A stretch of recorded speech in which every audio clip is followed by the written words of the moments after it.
Oi pessoal, vamos iniciar uma videoaula do nosso curso preparatório para o vestibulinho. A aula de hoje é de Química, é a nossa aula de número 8 e o tema da aula de hoje é modelos atômicos. Então vamos ver os primeiros modelos. Nós tínhamos que os filósofos gregos acreditavam que toda a matéria seria formada por minúsculas partículas indivisíveis chamadas átomos. Daí que vem o nome, né? A é não em grego, tomos é divisível. Então, átomos em grego, em uma tradução livre, seria o indivisível. John Dalton, 1809. Todo pedaço, grão de qualquer matéria seria formado por aglomerado de um número enorme de átomos. Então nós temos aí o modelo de John Dalton, seria uma bola de bilhar, em que o átomo seria maciço. Thomson, 1898. O átomo é uma pasta positiva recheada de partículas negativas, elétrons. Então o modelo de Thomson era o modelo de pudim de passas, em que o átomo seria uma parte maciça, né, de carga positiva com os elétrons encrustados, beleza? Que seriam as partes negativas, beleza? Então aí seria o modelo de pudim de passas, em que o pudim seria carga elétrica positiva e as passas as cargas elétricas negativas. Pessoal, então até Rutherford pensava-se que o átomo era maciço. Então, foi feita uma experiência para tentar comprovar que o átomo era maciço. Porém, quando foi realizada a experiência, percebeu-se que não era bem assim. Então, na experiência tinha um invólucro de chumbo. Dentro desse invólucro tinha um material radioativo. Esse material radioativo iria emitir umas partículas na placa de ouro. Aqui nós teríamos uma tela fluorescente. Aí, quando as partículas foram emitidas e bateram na placa de ouro, nós temos que algumas partículas retornaram, outras foram desviadas, outras passaram direto. E na tela fluorescente foram produzidas cintilações devido aos choques.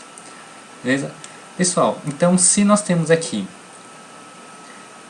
um material radioativo emitindo partículas que ao atingirem a placa de ouro, a maioria acabou passando, então nós concluímos que muito provavelmente o átomo não era maciço, já que se fosse maciço, as partículas emitidas teriam que parar na placa de ouro.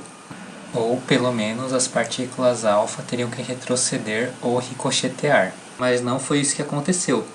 As partículas passaram em sua maioria na placa de ouro, outras foram desviadas e algumas retornaram, beleza?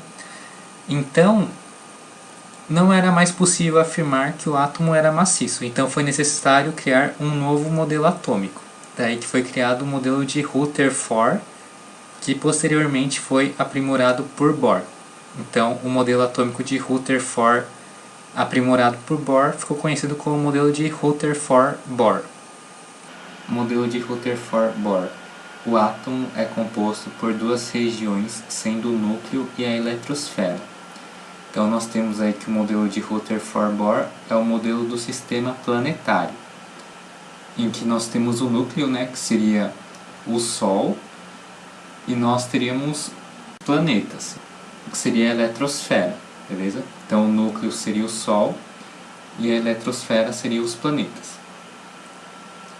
Mais tarde constatou-se que os orbitais eletrônicos se agrupavam em 7 camadas, K, L, M, N, O, P e Q, que seriam os níveis de energia. Cada camada comporta um determinado número de elétrons, como é mostrado abaixo. Então, na camada K cabem 2 elétrons, na camada L 8 elétrons, na camada M 18 elétrons, na camada N 32 elétrons, na camada O 32 elétrons, na camada P 18 elétrons e na camada Q 8 elétrons. O preenchimento das camadas começa pela camada K. Então, continuando o modelo de Rutherford-Bohr. A única dúvida era em relação ao núcleo. Muitos cientistas acreditavam que o mesmo era formado por apenas cargas positivas. Mas, em 1932, descobriu-se que o núcleo também tinha cargas nulas. Então temos os prótons, cargas positivas, os nêutrons, cargas neutras, sem carga, e os elétrons, cargas negativas. Pessoal, então aqui nós temos o núcleo, que seria os prótons mais nêutrons, e aqui nós temos a eletrosfera, beleza? Em que há os elétrons. Então aqui nós temos a camada K, que comporta 2 elétrons. Depois nós teríamos outra camada um pouco mais longe, que seria a camada L, que comporta 8 elétrons. Depois outra camada um pouco mais longe, que seria a camada M, que comporta 18 elétrons, e assim por diante. Lembrando um sistema planetário, em que o núcleo representaria o Sol e os planetas representariam os elétrons girando ao redor do Sol, beleza? Pessoal, então nós temos aqui que a partícula próton possui a massa de 1, carga elétrica positiva. O nêutron também possui massa de 1 e carga neutra, sem carga. E o elétron possui uma massa de 1 sobre 1836. Então, a massa do elétron não é significativa. Então, para efeito de cálculo, nós não consideramos a massa do elétron, já que ela é muito pequena em relação à massa do próton e do nêutron. E a carga elétrica do elétron é negativa, beleza? Então, nós temos aí que a massa do átomo se concentra em seu núcleo, já que é os prótons e os nêutrons que têm a maior parte da massa do átomo, que tem a parte significativa da massa do átomo, e a massa do elétron é praticamente não significativa para efeitos de cálculo em relação à massa do átomo. Então, podemos falar que a massa do elétron é desprezível. Excitação eletrônica. Em um átomo existem apenas algumas órbitas circulares onde os elétrons permanecem. Cada órbita tem seu respectivo número de energia. Quando o elétron está em sua órbita, diz-se que está em seu estado fundamental. Se ele passar para uma órbita mais externa, com maior nível de energia, tal elétron se encontrará em seu estado excitado ou ativado. Para que um elétron passe para um nível maior de energia, ele precisa absorver um fóton, quantum de energia, de algum meio externo, como o calor do fogo, por exemplo. Nos fogos de artifício há um pavio que, ao ser acendido, inicia a combustão, fornecendo assim energia para os átomos de determinado elemento químico. Desse modo, o elétron salta de um nível de menor energia para um de nível superior. Entretanto, o estado fundamental é mais estável que o excitado. Por isso, imediatamente, este elétron retorna para a órbita anterior. Mas, para isso, ele precisa perder a energia que ganhou. E ele faz isso emitindo certa quantidade de energia radiante, sob forma de um fóton de comprimento de onda específico, relacionado com uma determinada cor. Pessoal, vamos fazer agora alguns exercícios para a gente ir treinando o que a gente acabou de ver. 1. O núcleo de um átomo possui partículas positivas e neutras. Positivas seria os prótons e neutras seria os nêutrons. 2. Quantos são os níveis de energia? São 7. K, L, M, N, O, P e Q. Beleza? Então, melhor alternativa é a alternativa B. 3. o número de elétrons em cada nível de energia é respectivamente.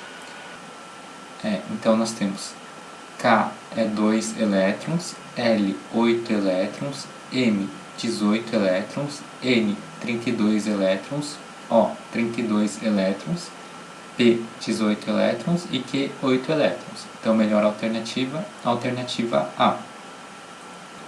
4. Em corpos não eletrizados, o número de elétrons é igual ao número de prótons, beleza? Já que em corpos não eletrizados, o somatório das cargas é nula.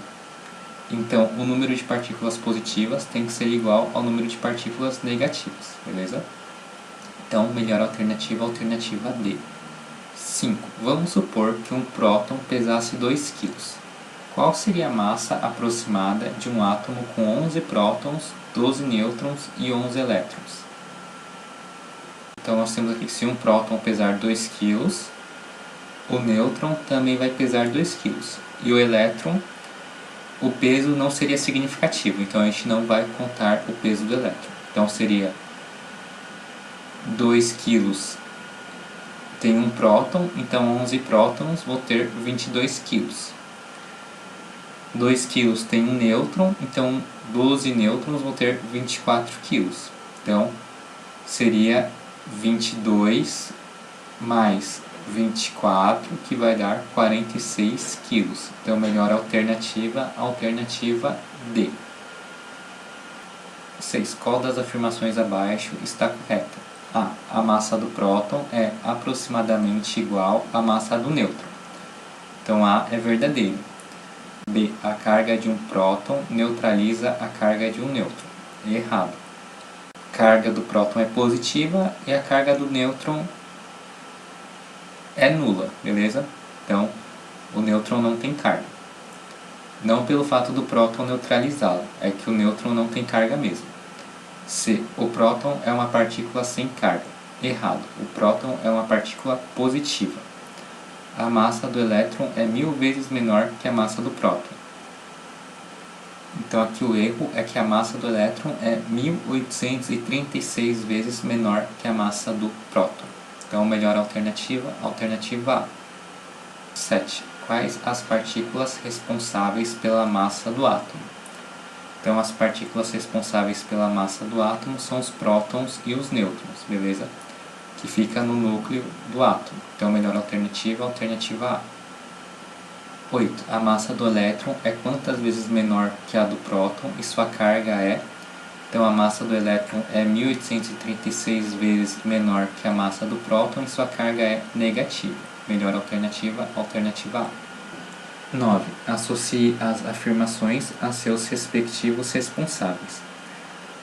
1. O átomo não é indivisível e a matéria possui propriedades elétricas. Então, A1 corresponde ao modelo de Thomson. O átomo é uma esfera maciça, 1808. Então, essa daqui corresponde ao modelo de Dalton.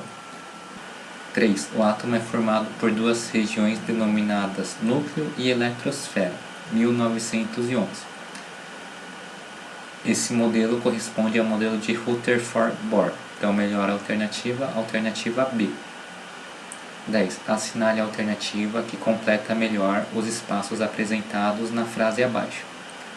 O modelo de Rutherford propõe que o átomo seria composto por um núcleo muito pequeno e de carga elétrica positiva, que seria equilibrado por elétrons de carga elétrica negativa, que ficavam girando ao redor do núcleo numa região periférica denominada eletrosfera. Então, melhor alternativa seria a alternativa D. 11. Relacione as características atômicas com os cientistas que as propôs. 1. Dalton. 2. Thomson. 3. Rutherford. Seu modelo atômico era semelhante a um pudim de passas. Então seria de Thomson. Seu modelo atômico era semelhante a uma bola de bilhar. Seria de Dalton. Criou um modelo para o átomo semelhante ao sistema solar.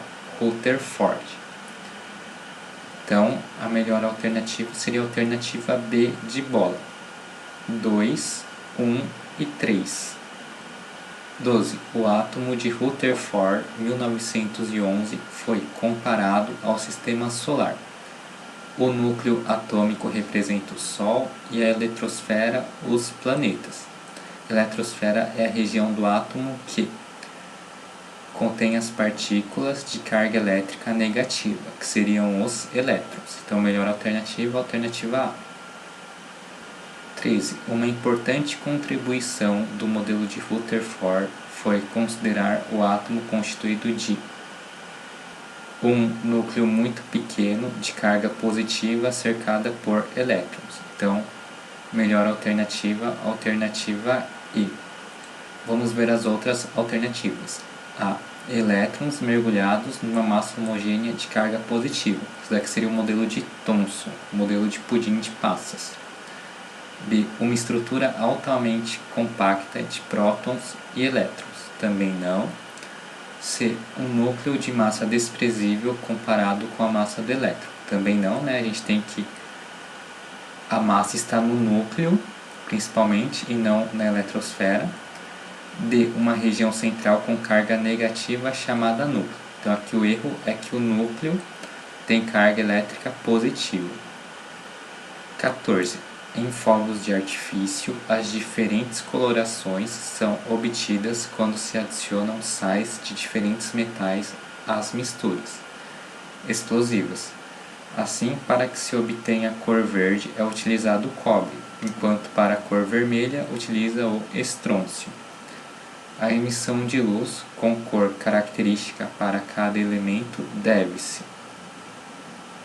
Então, aqui melhor alternativa, alternativa A. Aos elétrons desses íons metálicos que absorvem energia e saltam para níveis mais externos, e ao retornarem para os níveis internos emitem radiações com colorações características. Beleza? Então, melhor alternativa, alternativa A. Pessoal, com isso finalizamos a nossa aula de hoje. Foi uma honra estar com vocês. Espero que tenham gostado da aula. Obrigado por acompanhar o curso e até a nossa próxima aula.